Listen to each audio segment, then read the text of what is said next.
Merchant of Venice, Act 1, Scene 1. Ab summary. This is opening scene set in a street in Venice. और इस scene में दिखाया गया है Antonio, Salarino and Solanio. They are friends. Antonio एक rich merchant है Venice का और ये तीनों आपस में बातें कर रहे हैं. एंटोनियो इन दोनों को बता रहा है, सेलेरिनो और सेलानियो को, कि वो किसी अनजान कारण से दुखी है और उसे खुद को भी नहीं पता कि वो क्यों दुखी है. अब दोनों दोस्त सेलेरिनो और सेलानियो एंटोनियो को कहते हैं कि शायद वो दुखी है क्योंकि वो अपने शिप के बारे में सोच रहा है, उसके सारे शिप सी पे हैं, या फिर उसे किसी से प्यार हो गया. पर एंटोनियो इन दोनों बातों से इनकार कर देता है और कहता है कि उसका बिजनेस किसी एक शिप, किसी एक स्टेट या किसी एक पर्टिकुलर ईयर तक सीमित नहीं है. He says his business is not depend on all these things, not even on particular year. और फिर और प्यार व्यार जैसी तो कोई बात ही नहीं है. This is ridiculous for Antonio.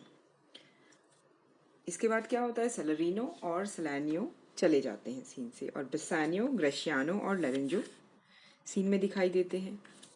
ग्रेशियानो is very talkative and his manners are rude. He is not very civilized. According to Graciano, Antonio दुखी है. क्यों दुखी है? क्योंकि ग्रेशियानो समझता है कि एंटोनियो संसार के बारे में बहुत ज़्यादा चिंता करता है, दूसरों के बारे में बहुत सोचता है. शायद इसी चिंता का मुखौटा पहनकर वो लोगों से रिस्पेक्ट की उम्मीद रखता है. पर एंटोनियो ग्रेशियानो की इस बात को बिल्कुल नहीं मानता और कहता है, he says, I hold the word, but as the word, Graciano, a stage where every man must play a part, and mine is said one. Gratiano and Lorenzo Bassanio और एंटोनियो को अकेला छोड़ते हैं और चले जाते हैं. अब एंटोनियो बेसानियो से एक सीक्रेट पिलग्रिमेज के बारे में पूछता है, मतलब उसके लेडी लव के बारे में जानना चाहता है.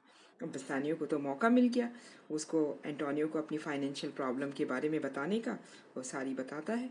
और ये फाइनेंशियल क्राइसिस क्यों आता है बेसानियो की लाइफ में? क्योंकि बेसानियो बहुत एक्स्ट्रावेगेंट है.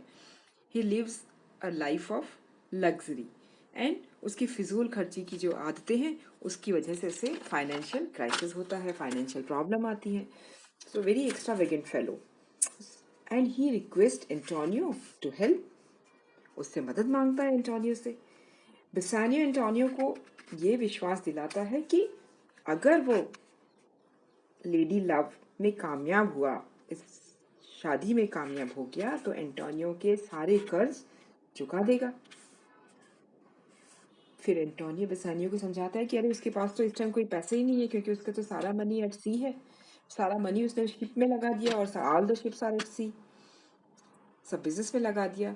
लेकिन उसे सजेस्ट करता है कि वो उसके नाम पर, एंटोनियो के नाम पर, किसी भी रिच आदमी से पैसा उधार ले सकता है और एंटोनियो के नाम पे क्रेडिट ले सकता है. ये एक्ट 1 सीन 1 की होल स्टोरी है, समरी जो मैंने आपको ब्रीफ में समझाई है. मुझे उम्मीद है कि ये तुम्हें समझ आई होगी अच्छे से.